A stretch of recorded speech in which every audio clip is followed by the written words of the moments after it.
Israel ने गुरुवार की रात सीरिया के अलेप्पो शहर के दक्षिणी इलाके में स्थित सीरियाई सेना के ठिकानों पर बमबारी की।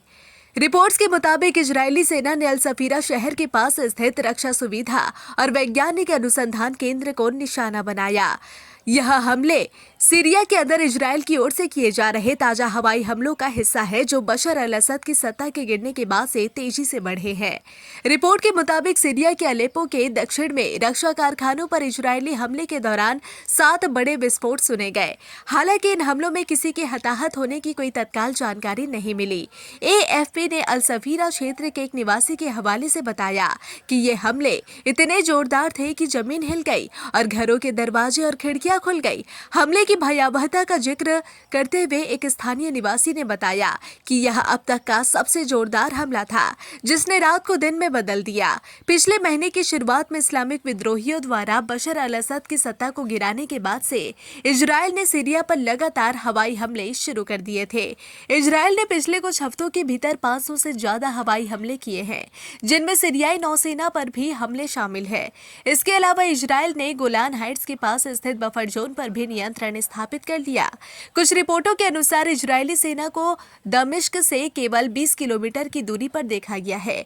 इन हमलों से हिजबुल्लाह और सीरिया के अन्य समर्थक गुटों को भी भारी नुकसान हुआ है। इजरायल के लगातार हमलों के चलते सीरिया में अस्थिरता और बढ़ गई है, जिससे क्षेत्र में संघर्ष और जटिल हो गया है। इजरायल ने गुरुवार की रात सीरिया के अलेप्पो शहर के दक्षिणी इलाके में स्थित सीरियाई सेना के ठिकानों पर बमबारी की। रिपोर्ट्स के मुताबिक इजरायली सेना ने अल सफीरा शहर के पास स्थित रक्षा सुविधा और वैज्ञानिक अनुसंधान केंद्र को निशाना बनाया। यह हमले सीरिया के अंदर इजरायल की ओर से किए जा रहे ताजा हवाई हमलों का हिस्सा है, जो बशर अल असद की सत्ता के गिरने के बाद से तेजी से बढ़े हैं। रिपोर्ट के मुताबिक सीरिया के अलेप्पो के दक्षिण में रक्षा कारखानों पर इजरायली हमले के दौरान 7 बड़े विस्फोट सुने गए। हालांकि इन हमलों में किसी के हताहत होने की कोई तत्काल जानकारी नहीं मिली। एएफपी ने अल सफीरा क्षेत्र के एक निवासी के हवाले से बताया कि ये हमले इतने जोरदार थे कि जमीन हिल गई और घरों के दरवाजे और खिड़कियां खुल गई। हमले की भयावहता का जिक्र करते हुए एक स्थानीय निवासी ने बताया कि यह अब तक का सबसे जोरदार हमला था, जिसने रात को दिन में बदल दिया। पिछले महीने की शुरुआत में इस्लामिक विद्रोहियों द्वारा बशर अल असद की सत्ता को गिराने के बाद से इजरायल ने सीरिया पर लगातार हवाई हमले शुरू कर दिए थे।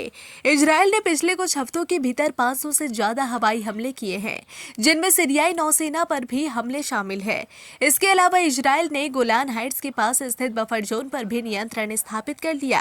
कुछ रिपोर्टों के अनुसार इजरायली सेना को दमिश्क से केवल 20 किलोमीटर की दूरी पर देखा गया है। इन हमलों से हिजबुल्लाह और सीरिया के अन्य समर्थक गुटों को भी भारी नुकसान हुआ है। इजरायल के लगातार हमलों के चलते सीरिया में अस्थिरता और बढ़ गई है, जिससे क्षेत्र में संघर्ष और जटिल हो गया है।